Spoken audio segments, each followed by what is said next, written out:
This is IBM Museum. So I've reassembled the NCR 3433 with that Gotek, and it blends in perfectly on the front of the bezel.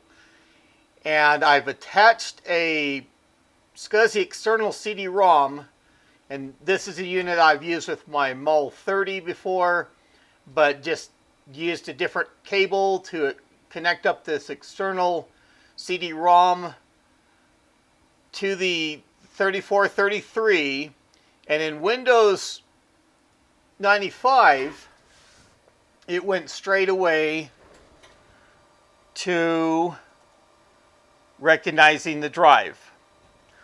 So I'm going to go through, and I have some Visual C++,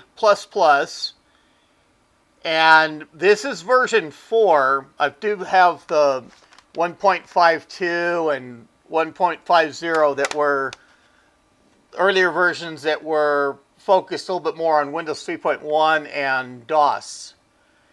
And I intend to use these in due time, but I thought version 4 for what I was able to lay my hands on would make a real good install for this system. And then I do have a Visual Basic on CD, and it gives a warning that this program will search your system to confirm your availability for this special upgrade edition.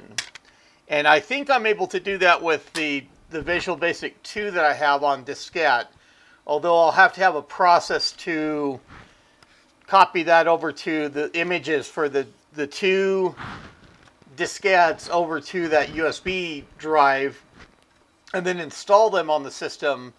And I think I'll do that in another video or another time. But let's go ahead and stick the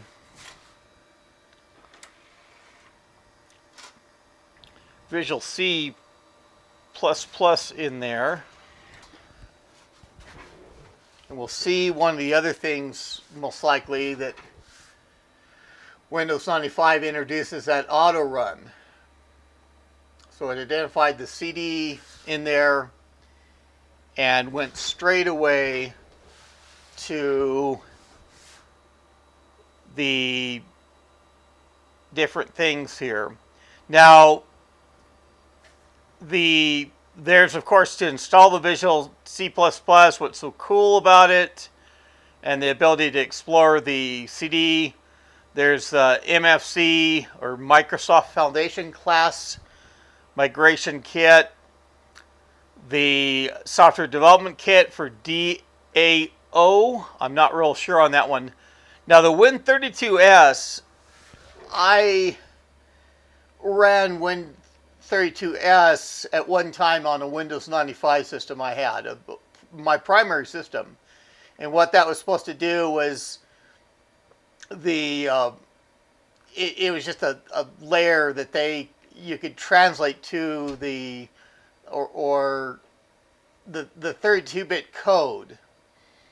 And I should just actually ran, what I wanted to do on Windows NT 4.0, but the Win32s, it was interesting, but I thought it took a lot more time, and just it wasn't all that stable of system.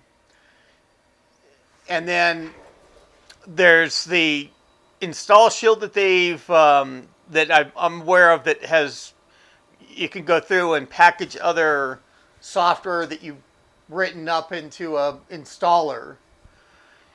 I don't know what WinSim is. Crystal Reports is something that's typically included with the Visual Basic for Windows. They got really in the habit of pairing those later on, and that being the presentation for database. And of course, the Visual Basic went very database intensive at that time, and Crystal Reports is all supposed to be a way that you could go through and get reports of that database out of the programming environment in your complete program. Standard template library and exit. So let's go through. We'll do a what's so cool about Visual C++. Oh, sorry, this requires a sound card. So it goes through and checks the system and says, nope, you don't got a sound card on this system yet. And I need to go through and get one of those microchannel sound cards that are now being developed. There's even some novel options that are coming out now. So I guess we'll just have to go to the point of we're going to install the Visual C++.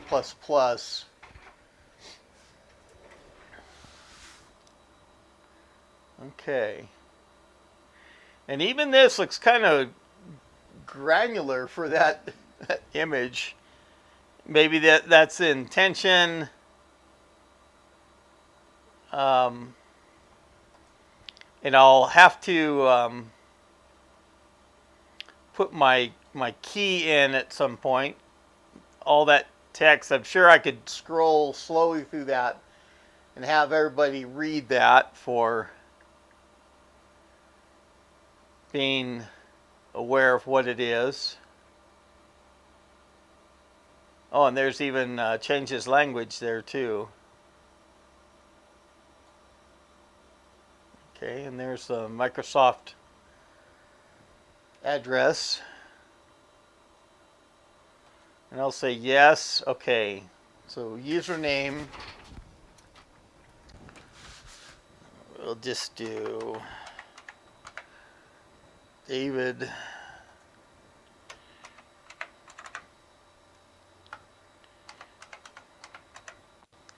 Zim my key. Okay, I'll be right back after I put this value in and progress to the next step. Okay, so we have a typical installation, minimum,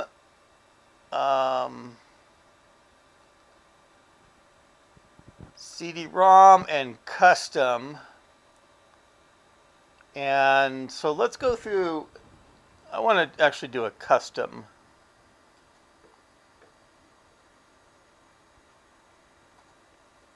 I have lots of space and okay, books. I don't know if the books online would be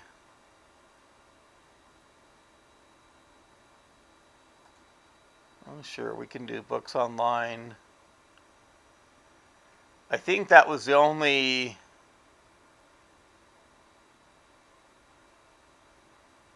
real option there. Okay. Initial keyboard configuration. And I'm bumping against my microphone. I'm sorry. I don't want that scratchy sound from it. Okay. And let's go through with the Windows 95 user interface guidelines for that Microsoft Developer Studio. Okay. When setup is complete, you can register Microsoft Visual C++ using a modem. Okay.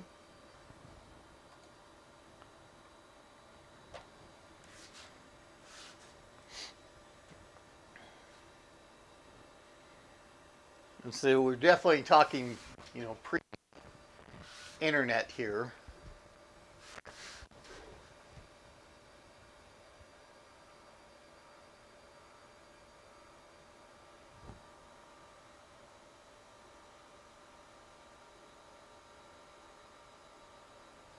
You hear that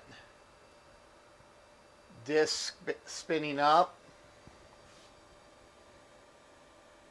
CD-ROM.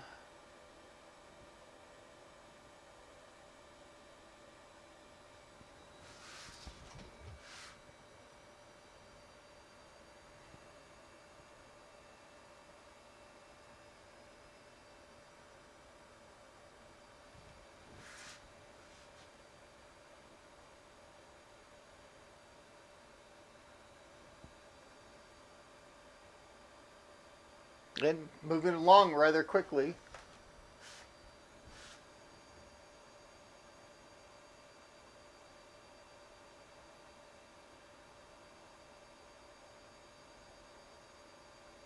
But I thought, and of course, not accessible in any DOS mode or anything like that, but I thought I would have to do more to get that CD-ROM drive working, identified. And I just connected it, and straight away it went to Windows 95, seeing it. And maybe I've just been away from the Windows 95 level for too long to realize it was made a little bit easier than the Windows 3.11 days.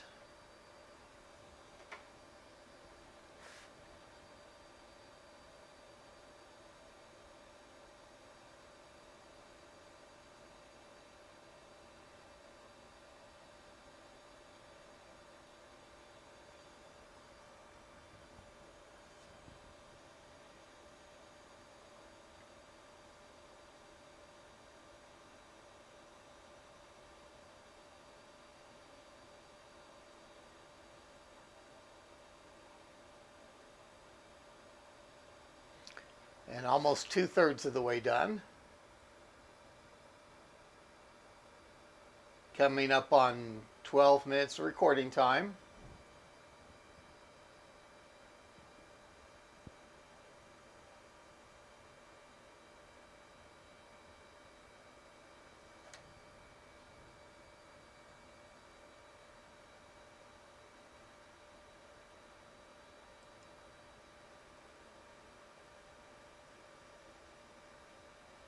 Those lights are just sequencing through.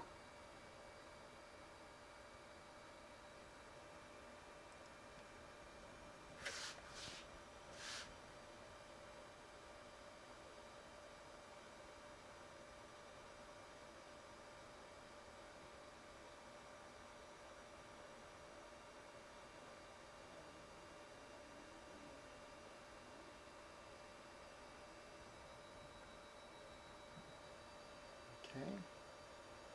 4/5 of the way through.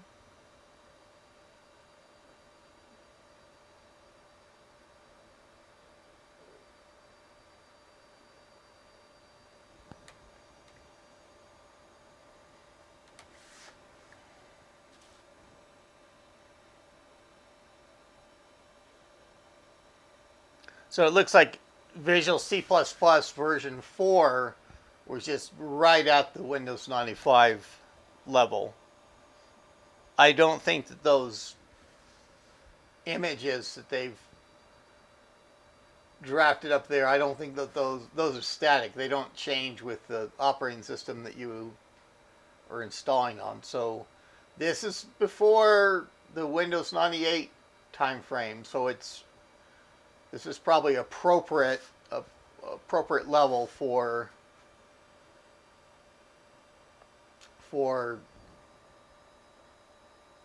this version of the program.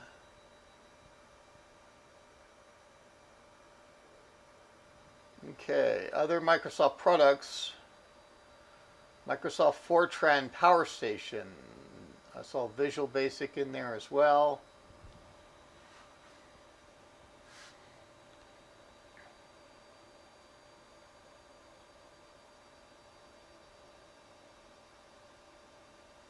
Then maybe I knew what DAO was at one point. Data Access Objects. O is probably objects.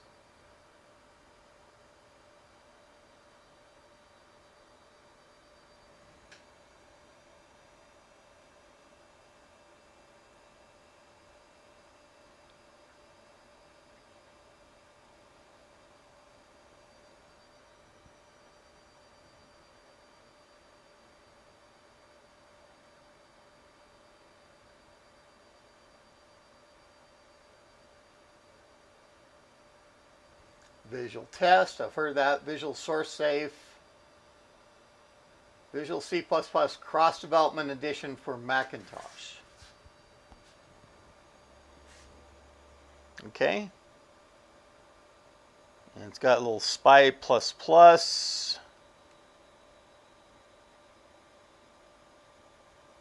Okay, from a command prompt, or saved in that batch file in your bin directory. Okay. Let's see if we can do an online registration. No modem is available on the system. If you do not install a modem, you would not be able to run this application. Would you like to install one now? No, I don't want to install a modem on this. I doubt if I'd have even a phone line that would be able to use a modem around. Okay, the registration wizard requires you have a properly configured modem to perform automatic registration. Since such a modem could not be detected, please fill out and return the registration card that came with your product. And I may have even done that at that time. I don't know if I would. I mean, who's going to be aware of what I have registered now? Okay. So that's the...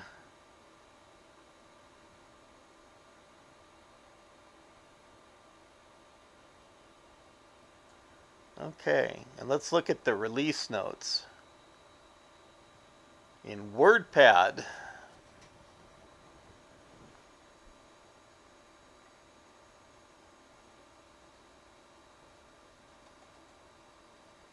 okay, and then copyright 1995 by Microsoft Corporation. And this is the B version of Windows 95, and I think that was late in 95. I think the C version came out in 1996, maybe even 1997. And set up for Windows 95, we just went through all that.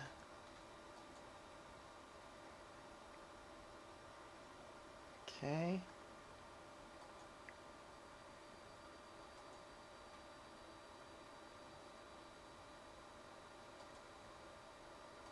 And I know OLE, the OLE, that was object linking and embedding. I know that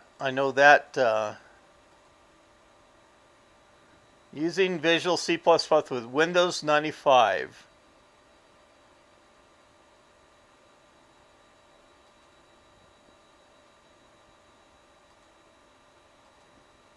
So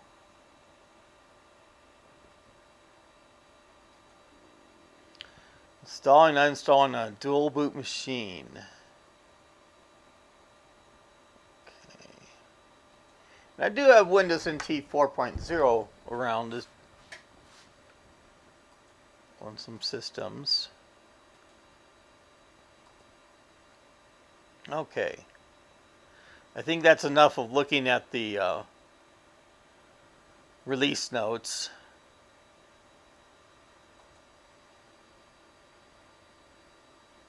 And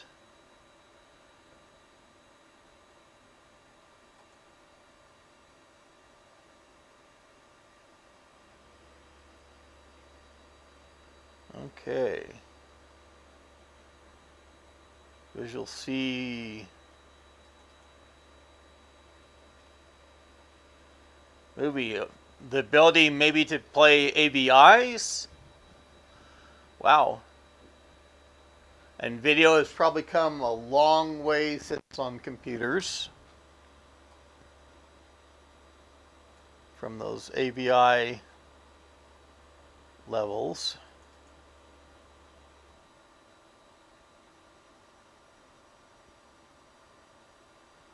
No suitable decompressor could be found. Okay. Well, let's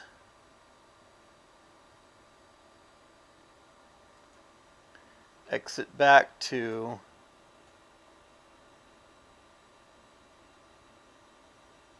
this, and let's see. Preview. Microsoft Developer Studio. Copyright 1994 and 1995. Oh, and we have the tooltips.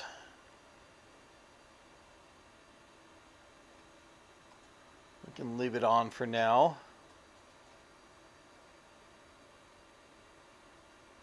This info viewer, samples.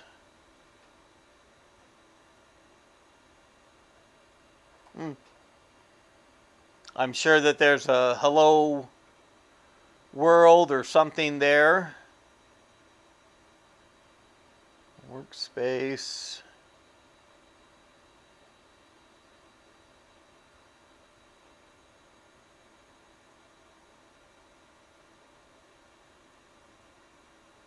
Insert a resource or component. Building, meaning compiling.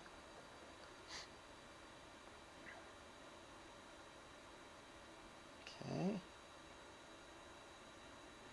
And I think we saw this as a splash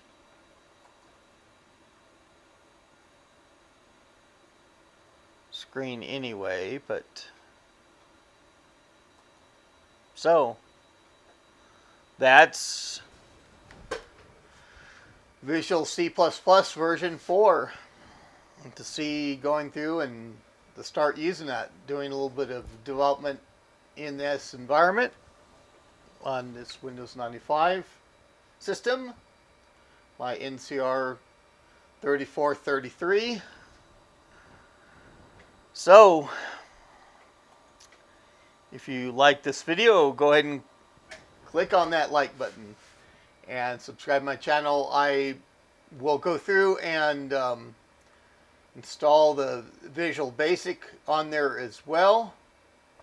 I'll have to go through, and that'll be a little bit of a method of getting that Visual Basic 2.0 on there, and even seeing if that's a good upgrade product, that it'll be satisfied with that and doing the upgrade. But cross that bridge when we get to that as well. So that's all I have for now. This is IBM Museum. Thank you.